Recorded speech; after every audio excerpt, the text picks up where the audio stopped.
Paalis na lang sana papuntang Cyprus ang isang 34 anyos na Pilipina nang i-hold ng Bureau of Immigration sa Terminal 3 ng NAIA nang tanungin kasi ng immigration officer. Medyo naging suspicious po ang ating immigration officer dahil sali-saliwa po ang mga sagot niya doon sa mga basic questions. Hanggang sa tuluyan itong umaming gagawing surrogate mom sa Cyprus o yung magbubuntis para sa anak ng ibang tao. Ang inalok sa kanya ay 300,000 pesos kapalit po ng panganganak ng isang bata at pagbigay doon sa foreign national ng sanggol na yon.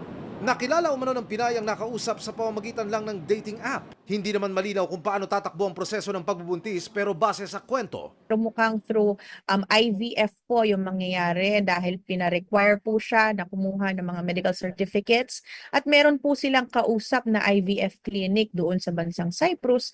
ayon pa sa BI, tumataas ang bilang ng kaso na nagre-recruit ng mga mahilig sa social media at Job hunters din as well, mga single, mga job hunters na naghahanap ng magandang opportunity abroad. Ang mga alok po as high as 500, 800,000 pesos with monthly stipend paalala ng immigration. po ay clear way of human trafficking kasi ito ay talagang pagbebenta or paparenta ng kanyang sinapupunan para sa iba, sa gain ng ibang tao.